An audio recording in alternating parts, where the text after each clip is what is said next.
はいどうもこんにちは、ザイキスケキ&クローショーです。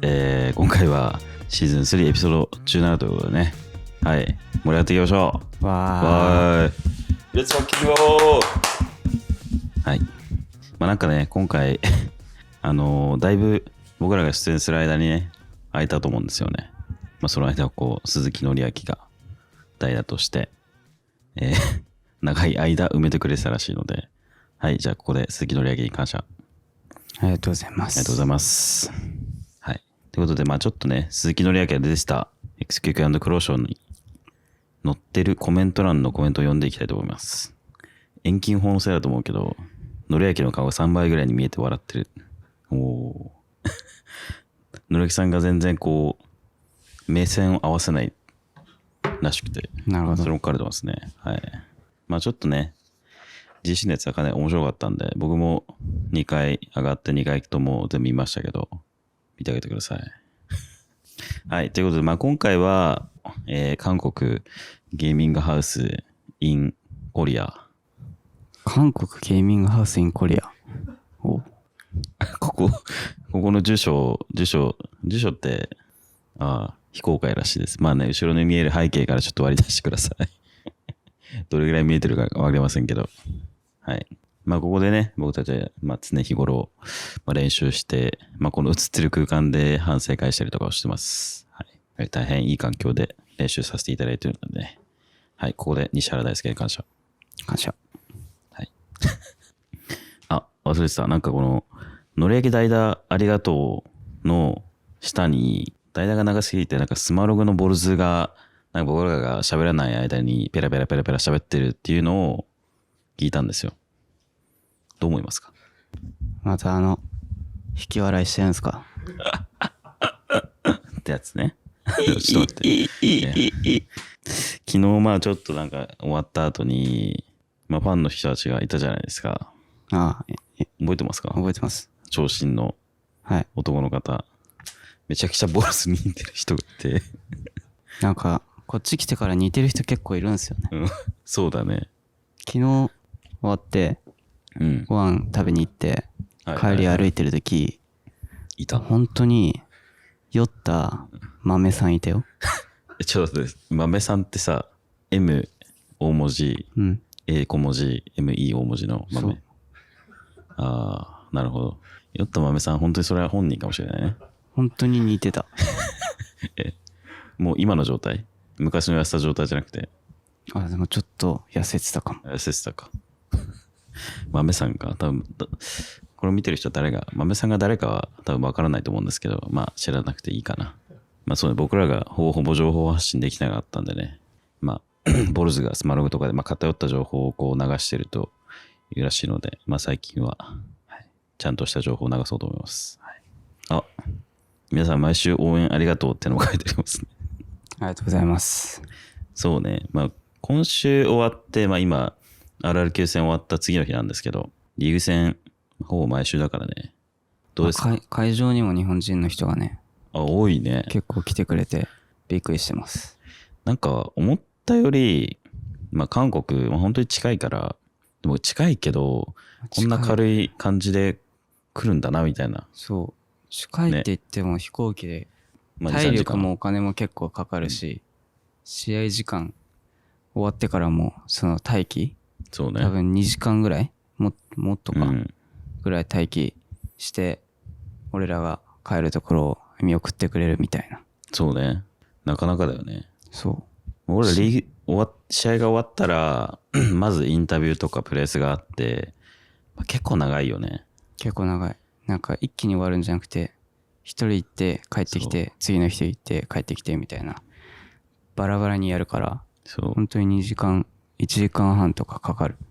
負けても長いし、勝ったらもっと長かったね。そう。まあなんかこれは本当に毎回、そうな、アイスランドの頃からだから VCT は基本もうこんな感じが普通ではあるから、まあ慣れてはいるけど、やっぱ長えなって思うし、18時スタートの試合で、だいたい22時とか23時ぐらいだもんね。終わるのがね。まあ3マップ目まで行くと、そうなる。20時スタートどんなやべえことになるんじゃねえかなって、今から先生に協力しますけど、まあなんでね、応援しに来てくれて、せっかくこう来てくれたからには、ぜひ出待ちをしていてくれたら、何かしらファンとかファンサービスができるので、すごいよね。待ってほしいんですけど、ちょっと長いんでね。夕飯でもね。だって2試合目やってるからね。そうだね。2試合目やってるのに外で待ってくれてるから。見ろよ。でも見てて逃したら。そうだね。っていうね。1階にパブリックビューイングスペースを作った方がいいんじゃない？いや本当に、もし来てくれてる人は、試合終わったら、1時間は絶対帰りないから、1時間後から待機してくれたら。そう、ワンマップ見て、ご飯食べて、多分それでちょうどいいぐらい。多分。すごい力になりますので、はい。来たら見に来てください。はい。毎週試合なんですけど、どうですか最近は？どうですか？休み？いや休みは試合の次の日だけ。それ以外は一生バロ。そうだね。思ってた以上に、ちょっと先週今週が、根詰めてやらなきゃいけないような状況だったから、かなりもう昼から夜までずっとバロに触ってたけど、もうちょっとこうやって、多少安定してきたりとかしたら、もう少し余裕が作れるのかなとは思うよね。今結構頑張らなきゃいけない時期だから、みんな結構トライハードしてハードワークに頑張ってくれてますね。はい。今までで一番ハードなんじゃない？そうね。結局そのアイスランドとかトーナメントダブルエリミネーションあるとはいえど、なんか休む時間も大事じゃん。なんかそうなってくると。で、大体その大会までにもうある程度こうピークを合わせて練習してきてる後の大会だから、かなり疲れるけど一応休む時間はあるぐらいで、リーグ戦だと本当に序盤中盤はね結構しっかり練習も同時にやっていかなきゃいけないから、トーナメントの大会よりはめちゃくちゃ大変だなって感じはするよね。裏方側も大変だけど、まだそこまで情報ができてないチームが多いし、対策もそこまでがっつりやるわけじゃないから、これからかなって感じだよね。裏方が大変になってくるのは本当にリーグ終盤からかなって感じだ。スクリームとミーティングの割合、最近はもう本当に効率優先でね、もうご飯の時間さえもうすでにミーティングに使ってみたいなレベルだからね。だって昼の1時から、朝3時か4時ぐらいまで。個人練習含むとね。さすがに3時か4時までチーム練習はしないけど。チーム練習は何時？10時。10時。でもそっから個人練習も入れて。みんな大体3時とか4時とかね。早ければ1時2時には帰るけどって感じかね。他地域の大会が始まっちゃったから、なんか見ちゃうよね。昨日寝ようとしたら NA やってて。100T とセンチネルね。そう。見てたよ。見てた？フラクチャーですげえなんかどっちもジェット入っててね。やっぱブラジルコンビ強すぎろ。そうね。サシパンかな。でさっきお昼ご飯食べてる時にあの試合どうなったかなと思って途中で見るのやめたから見返したらとんでもねえじじじしてた。2、3マップ目。アセントで OT っていうの久しぶりに見たかもしれない。なんか14対12が勝ってたけど。俺もフラクチャーしか見てないの。なんか NA は NA ですごいオフシーズン明けで結構パワーバランス崩れてるっぽいね。ナビが月光採用についてパシフィックで出てましたね。タロン。結果としてはちょっとあまり振るってはなかったけど、パティパンじゃなくなったからパティになったからパティが使ってたね。でもナビが出してた結構は正直よくわかんなかった。2コンプラス結構だったから。フェイドとかスカイが出た当初もそうだったけど、新しいにして使い方のメタが決まるまで使いにくさはあるから、どこかが頑張って研究して強いメイを出してくれてみんながそれをパクるみたいな。そうね。今んとこなんかその強い使い方、もう本当にこれがメタになりそうみたいななさそうだけど、回収して10秒 CD でもう一回索敵できるは、うまく使えばスカイの鳥一生投げれるみたいな感じだから、なんかそういう利点をうまく使うように結構頑張って使ってたけど、まだなんか KO の代わり、そばの代わりに出すってなったら、ちょっと扱いむずいなみたいなキャラクターではあるよね。結構フラッシュもでも一瞬で壊せるし、音で避けれるから、うん。ちゃんとクリアできないっていう。ウルトぐらい。そうだね。まあ、ウルトが強そうではあるけど、昨日、ドア閉まってウルト入れなかったもんね。サイトの中にウルト入れようと思ったらドア閉まってたからね。そうなんかあれ、もうウルト見たのあれが最後だもん、俺。まあなんか ETG が、そう結構頑張って使ってるっぽいから、今。FGC の方で。ただまあそれの真似なのかなって感じはして、まあ構成変わってたし、まあこれからですかね。はい、まあなんかバインドが戻ってくるっていう噂もあるんでね。でも4月25らしいよ。おうもうなかなかね、やばいことやってるよね。新アクトかららしいよ。そうなの？どうなるんでしょうか。バインド。何が消えんのか全く知らないんだけどね。2キャラなんか公式はうん。ツイートしてた気がする。マジ。まあ、結構ガラッと変えてほしいけどな。あのマップは。ちょいちょい変化。うん。まあ、英才とか結構変わってるし。あ、そうなんだ。まだ見てないよ、俺。すごいよ。なんかテレポの前のやつがチャラッと見たぐらいかな。なんだこれ。英才防衛強くね？これ抜けない？ドックもなくなったし。とか。まあ面白そうだね。まあサイトの中の構造変わってくれるのはすごいいいよね。うん。最近本当になんかリワークされたマップがマジで何も変わらなすぎてちょっとなと思ってるところなんでガラッと変えてほしいなって。はい。ということでね、まあちょっと話が脱線したんですけど、まあ DRX と RR9 戦振り返りどうですか？まあ DRX は、まあいつも通りの強さ。そうね。そして初見で当たる感じの辛さうん。はやっぱり強烈。強烈だよね。マジでちょっとなんか懐かしい感じしたもんね。そう。脳裏に。まあ強烈だったけど、まあ学べることが多いから、うん。修正点も。それを修正しての RR9 戦うん。は、まあ結構いい感じ。まあ平分最初の方ちょっと攻めうん。落としちゃったけど、守り方とかの情報とかは、うんうんそこで結構手に入れられて、それは2マップ目のアセントとかでは効いたのかなっていう。確かにね。結構無理やりサイトの鎌守りするみたいな守り方だったから。意外とね、なんかそれができちゃうってのもあるし、まあ DX 戦は本当にもうね、もうこのタイミングで DX と当たったら、まあこうなるよねみたいな感じだったんだよね。本当に。逆に今本当このタイミングで当たって、まあ学べるものは学んで、Go Next ができたのはめちゃくちゃ良かったかな。なんかね、やっぱリーグ終盤とか中盤で当たるよりはめちゃくちゃいい。個人的な感想としては。そう。とりあえずもう、まあ一回、なんか台風来たなみたいな。一番最初か一番最後がいいな。そうそうそう。まあ、一番最初の方に台風来たら、まあちょっと一応後半ね、もう一回来るって言ったら対策できるからよかったかな。中途半端なタイミングで来るよりね。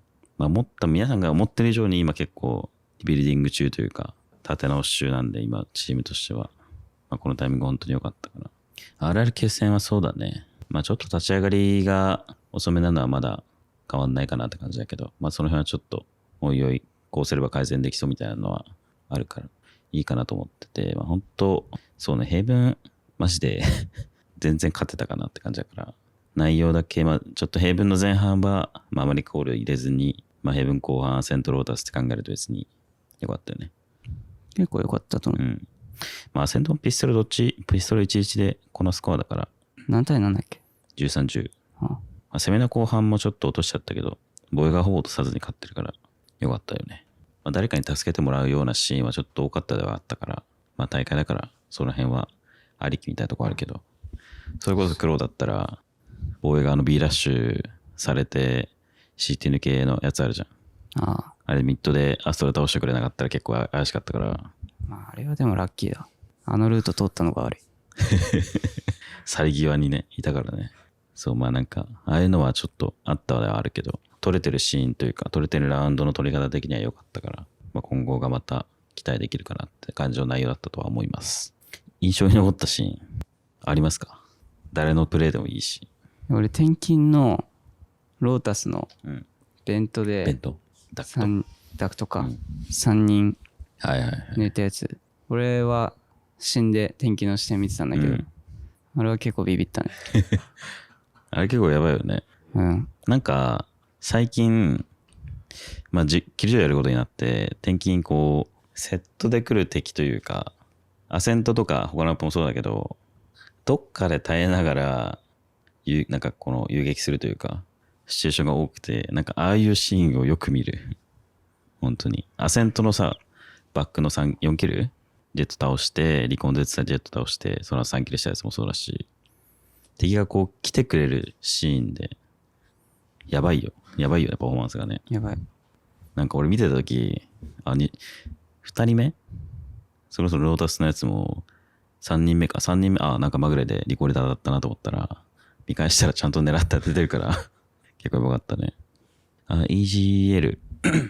まあ EGL、そうね。まあ前回ロックインではシュガーに任せてやってもらってたのが、もともと僕らはそんなに誰って決めた EGL をやってたわけじゃなかったんで、今回試験的にロックインでシュガーに任せてやってもらって、まあちょっとやっぱ負荷高そうだし、まあコントローラープラス、まあシュガーのパフォーマンスは出したいなっていうので、まあラズになったりとか、まああとやっぱこう攻め側の組み立てとか、なんかその辺、まあもともと GO で経験があるね、ラズをちょっと西に入れ替えて、まあちょっとやりたいなっていうのがあったから、はい、まあそういう感じで今、ラズ IGL でしたけど、まあシュガーの IGL とはまたちょっと違うかなとは感じるし、まあ今結構、このチーム自体 IGL が決まって、IGL ベースで動いてることが本当になかったから、まあ、最近のやってる感じ、まあまたちょっと、まだまだ、なんだろうな、試行錯誤し続けてる形なのかなっていうのはちょっと見てて思うんだけど、ラズ IGL と細かい内容じゃなくて、ざっくり。ざっくり。合ってるか合ってないかは別として、やることが明確だから、そうね。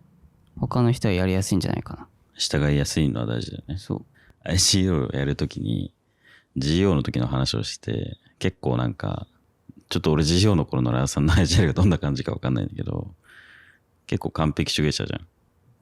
だから大丈夫かなみたいな話をラーさん自身が言ってたのね。大丈夫そう？どういう意味で？当時を知ってるのは、俺は知らないから。大丈夫そうっていうのは？当時と比べたらまだマイルドになってる？もう同じぐらい。同じぐらい。ああ、じゃあそんな変わんないんだ。うん。いやでもだいぶ気は使ってるし、うん。だいぶ頑張ってると思う。まあ、ラーさん自身もね、もうここ最近ずっと、まあ、チェンバーからサイファーからキリジョイからずっとセンチ使ってて、エイム特化型みたいな感じだったから、まあ今ここでイニシエーターに変わってメイン IGL、まあ、結構大変そうだけど、まあこのままいったらまた普通にパフォーマンス戻るんじゃないかなとは思うよね。みんながまだまだ慣れてるのと同じように、ラーさんもまだ IGL に完全に適応してるわけじゃないから、そこは期待ですかね。はい、次戦、グローバル e スポーツありますか？意気込み。まあそこメンバー多すぎて誰が出てくるのか俺わかんないから。じゃああと、試合？他のチームの試合？全く見てなくて。あ、そうなんだ。今。どこが勝ってんのかとか、うん、誰が出てんのかとか、全然知らないんだけど。なるほど。まあ、先週と今週2試合分、うん、多分データは出るよね。そうだね。まあそろそろその対策的なのができると思うので頑張ります。はい。ということでね、まあグローバル e スポーツは、先週で出たメンツで言うと、まあ、バジ、テクスチャー、エイリン、ヨロンスキー、モネットかな。一人、テクスチャー、エエイリン、ヨロンスキー、SK ロッシュはSK ロッシが、ビザが出てなくて、今週までなのかな、なんかディレク戦まで出れないみたいな話をツイッターでツイートした気がする。で、もしかしたら、まあ俺らの試合からSK ロッシとかが出てくるのかなって感じかな。まあスタンメンではないけど、まあ一応チームは7名いるんで、はい。誰が出てくるかわかんないけど、まあ楽しみですね。まあただ T1 とやって、平分なんかボコボコにしてたんで、まあ、全然侮れないチームなのは間違いないんで。ただまあ、今回もね、2マップやってくれると思うんで、まあ、しっかり情報対策していきたいですね。まあ、でもね、グローバル e スポーツは、先日のエイプリルフールでも思ったんですけど、まあ、結構ね、面白いチームだなっていう、インド味を感じるというか、うん、これはなんか石垣さんに言ったんだけど、インドのフェーズみたいだなっていう。ああ。インドワンフェーズだなって。なんかリハの時もね、テク行ったじゃん。うん。試合前に。一緒だったな、GE と。選手がみんな座って、こう、テックをやってる間に、マネージャーとコーチが一生なんか入場シーンをふざけて撮るみたいな撮影をずっとしてて、そう。パリピだなって思って、そういう印象が強いですね。G、危険選手。危険選手ってなんだろうな。GE の危険選手とは、ズバリ。テクスチャーかな。テクスチャー。おー。スケロッシュは。出ないんでしょ。で、俺らの種出てくるかもって。まあでもビザ終わってテクスチャーかな。テクスチャー。結構強い。そうね。テクスチャーのバッジもね、日本人からしたら結構馴染み深いのかなとは。バッチは特にそうだし。テクスチャーずっとダムをいたもんね。はい、ということで、久しぶりの XQQ& ラジオ。XQQ& ラジオ。XQQ& 黒潮。まあこんな感じでね。毎週、ちょっとどういう更新になっていくかわかんないんですけど、はい、まあ頑張って撮るので、いや、忙しい中ね、本当にこれ頑張って撮ってるんでね、ぜひコメントと高評価とチャンネル登録、鈴木のりあきのサブスクライブお願いします。はい、ということで、また4月19日にお会いしましょう。はい、なんか今言おうとしたんだけど、何言おうとしたか忘れたんで、まあいいです。はい、さよなら。オ。さよなら。